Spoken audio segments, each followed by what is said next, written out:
Apostle Listen Michael is my name. I come to you from the Apostles' desk of Glorious One Assembly, still your host on this regular program, The Gospel Moment. I will need you to listen. I'm going to pray for you specifically. Like I said the other day, your children are of utmost importance in my spirit. You can't have a child that the devil will take advantage of under my watch. Your children will not be an instrument of disaster and destruction. While we watch, we have seen many of our parents who haven't done so much well, but they have not raised their children to take after them. And it's so pathetic, especially in the time that we're in, that the children are becoming instruments of the devil. You will recall that a man called Hezekiah demanded from God life when he was due to be taken out of this place. That's why sometimes I pray that we must not interfere with the programs of God. If Hezekiah had left the time God wanted to take him, he will not have committed the blunder and the atrocities that took place within the 15 years that he begged for. I need you to understand that Hezekiah went forth in worshiping idols. He submitted himself to all forms of disaster. And you know what? The consequences was that the children became a thing of mockery. It affected his family. The kingdom was taken. Everything was devastated. I take you back to the family of Eli, a man that God honored. The Bible made us to understand that the word of Eli did not fall to the dust. Every word of Eli came to fruition. God honored him so much. Even the city could bear witness that he was a man of God. But you know what? The glory was taken away from his family because he had time for the church. He had time for the things of God. He had time to speak over other people's children, but he had no time for his family. His children became, the Bible called them children of Belial under his watch. I need to say this again, that Samuel took over from Eli. But you know what? What Samuel learned from Eli got stuck with him. In the sense that what Samuel saw Eli do was to pay close attention to God's demand. Everything that has to do with God and the assignment was top notch. That was the attention of Samuel. There was nothing Samuel knew than to give close attention to the instructions of God, judging Israel, delivering God's counsel to the people. But you know what? The Bible, at the end of the day, spoke of Samuel's children as children of Belial, children of the devil. In other words, Samuel had no child that took after him.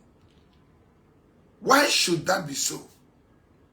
Why should that be so is a question. I can go on and on to explain, but what is utmost in my heart is that your children will not be vagabonds. You will not raise children that will be a source of torment, sorrow, grief to you. That will be an aberration. Your children, the Bible called them an inheritance. They said they are heritage. They are inheritance from the Lord. Your children are gifts. They are blessings. You and the children that God has given unto you are for signs. Your children are equipment of signs and wonders. God orchestrated them and gave them great gifts. The reason why God trusted you and brought those children through you is that you will raise them for the Lord. That they should become testimonies for the truth and for the gospel. But you know what? It's not what it is. Because what we are seeing today are children of great men and women of God that are now becoming children or instruments of the devil. Just few days ago, we saw through the news 9 young men, vibrant young men in their early 30s and late 20s, gone down. They were cut down in their prime. These are people's children. These are sons that people cry for. These are sons that people crave for. Most of them, from all we found out, were raised up from the church. They are sons of pastors, sons of deacons, some kidnapping, some robbery, some murder, and name them.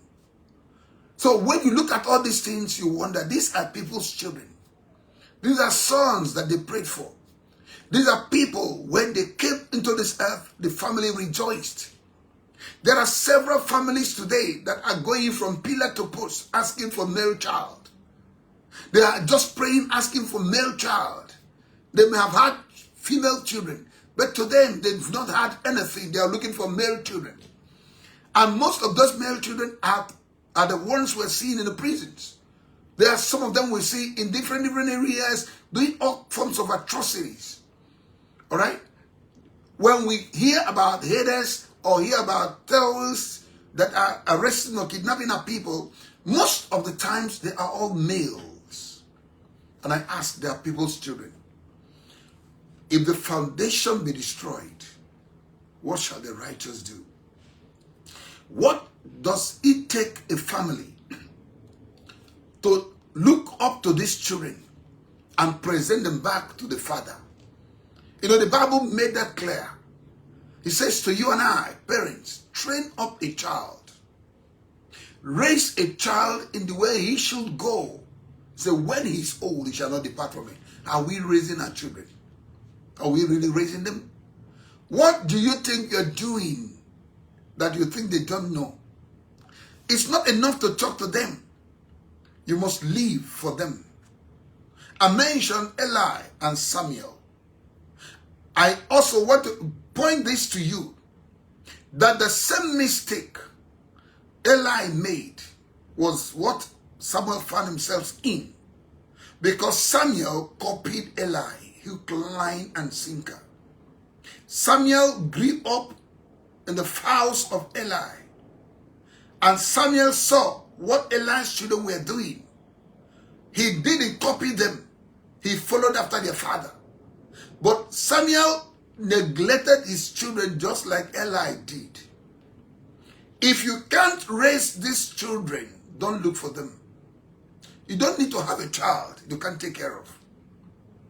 A 73-year-old man the other day has been sentenced to the prisons because he was defiled